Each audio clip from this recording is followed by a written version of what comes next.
For nearly 1,000 years, one city stood as a symbol of power. It was a fortress that seemed impossible to conquer. Its name was Constantinople. For centuries, it was the jewel of the Byzantine Empire, a beacon of civilization, art, and faith in a world often shrouded in darkness. Armies had come and gone, their ambitions shattered against its formidable defenses. Emperors and kings from across the known world had dreamed of capturing its riches, only to see their forces decimated and their hopes turned to dust. Massive walls, some of the most complex and powerful fortifications ever constructed, encircled the city on all sides. These were not just single barriers, but layered systems of defense, designed to trap and destroy any invader foolish enough to approach. A deep moat added yet another obstacle, making any direct assault a suicidal endeavor. The city's defenders were veterans of countless skirmishes and sieges, their knowledge passed down through generations. They had always won. This was a city that had faced down Avars, Arabs, Bulgars, and even rival Christian armies during the Crusades. The sea protected it on three sides, and a gigantic chain stretched across the mouth of its harbor, the Golden Horn, preventing enemy ships from entering its most vulnerable waters. It seemed that it would stand forever. But by the mid-15th century, the once mighty Byzantine Empire was a shadow of its former self. Its wealth had dwindled, and its armies were small. The great city was now an isolated outpost, a lonely island in a rising sea of enemies. The confidence born from a millennium of victories began to waver, replaced by a quiet sense of dread. The world was changing, and a new power was growing just beyond the horizon, an empire with a young, ambitious sultan who had his eyes fixed firmly on the ultimate prize. The siege that followed should have failed. By all historical accounts and military logic, the defenders of Constantinople had every reason to believe they could hold out once more. The defenders, though outnumbered, were fighting for their homes, their faith, their very existence. At its head was a young sultan, Mehmed II. He was only 21 years old, but he possessed an intellect and a ruthless ambition that far exceeded his years.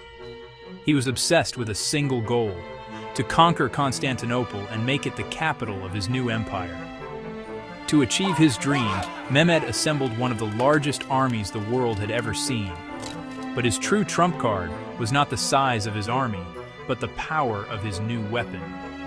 He had commissioned the construction of gigantic cannons, monstrous pieces of artillery unlike anything ever used in a siege before. These cannons were capable of hurling massive stone balls over a mile, with enough force to smash through walls that had stood for 1,000 years. The age of stone fortifications was coming to a violent and thunderous end. For weeks, the city held on with desperate courage. The thunderous roar of the great cannons became a daily reality, each impact shaking the ancient walls to their foundations. The defenders worked tirelessly, day and night, to repair the damage. Their small numbers stretched to the breaking point.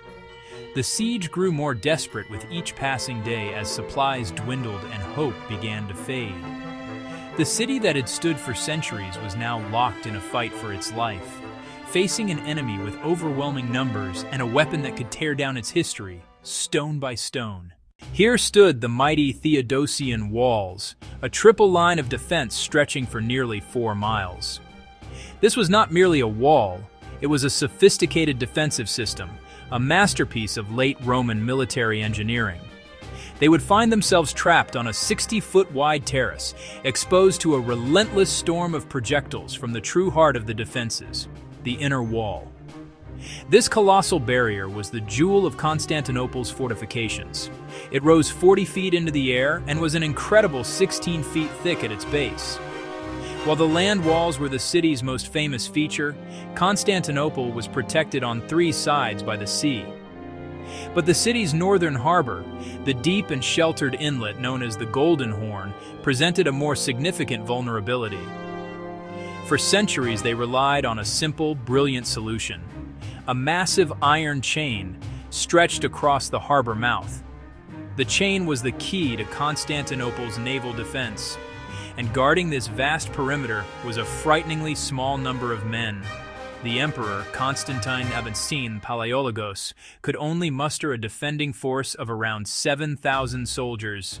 He was a seasoned soldier, determined to fight to the last, choosing to die with his city rather than abandon it. The small Byzantine force was bolstered by a crucial contingent of foreign volunteers, about 700 professional soldiers from Genoa. They were led by Giovanni Giustiniani Longo, a renowned expert in siege warfare. The emperor immediately recognized his value and placed him in command of the land walls. As they watched, they saw the vanguard of the Ottoman army begin to appear, believing, as their ancestors had for a millennium, that the city could not fall. He'd first offered his services to the Byzantine emperor, Constantine I. The emperor could not afford Orban's steep price. Spurned by the Christians, Orban went to their greatest enemy. The Sultan gave him everything he needed: unlimited funds, materials, hundreds of assistants. For 3 months they toiled in secret, preparing to forge a weapon that would change warfare forever. The largest, later named the Basilic, was a true monster. It was over 27 feet long. It fired a massive stone ball, weighing over half a ton. On April 6, 1453, the storm finally broke. The impact was devastating. Sections of the outer wall, which had stood for a millennium, crumbled into dust and rubble.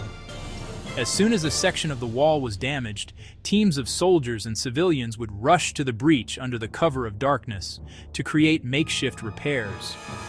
The siege settled into a grim rhythm.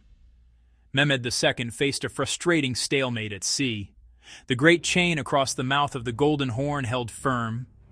His solution was audacious, bordering on insane.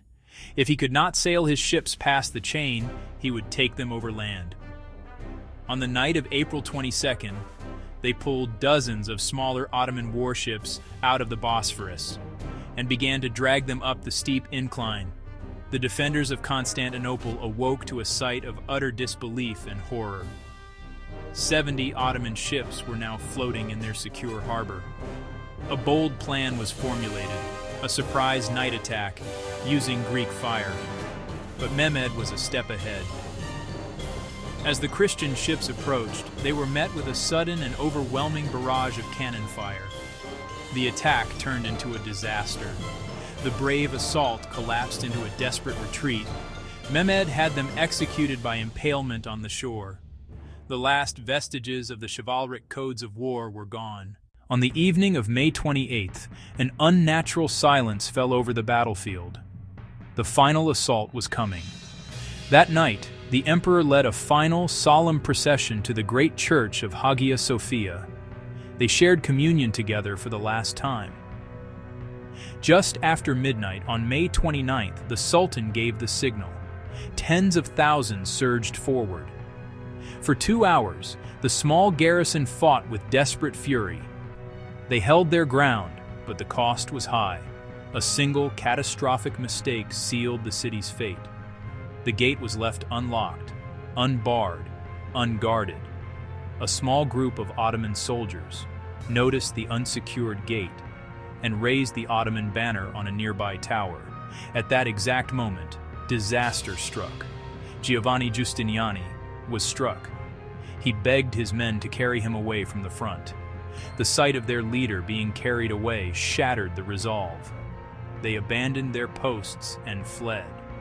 Mehmed unleashed his final weapon, the Janissaries. They poured through the gap. The Ottomans were inside the city. Emperor Constantine XI charged into the oncoming tide of Ottoman soldiers, sword in hand. He was never seen again. The sack of Constantinople was a scene of unimaginable horror. For 3 days, the city was subjected to a frenzy of looting, destruction, violence. Sultan Mehmed II made his triumphal entry. He then declared that Constantinople, now to be known as Istanbul, would be the new capital of his Ottoman Empire. The Byzantine eagle had fallen, and the Ottoman crescent had risen in its place. The fall of Constantinople was one of the great turning points in world history, spurring European nations to seek new maritime routes, ultimately leading to the Age of Discovery. Yet, even after more than 500 years, a single haunting question remains. Could the city have survived? What if the emperor had been able to afford Orban's price? What if the Venetian relief fleet had arrived? What if Giustiniani had not been wounded? What if that one small gate had been properly barred and locked? The fall of Constantinople stands as a powerful testament to how history can turn on the smallest of moments. A single mistake, a moment of lost courage, or a forgotten gate.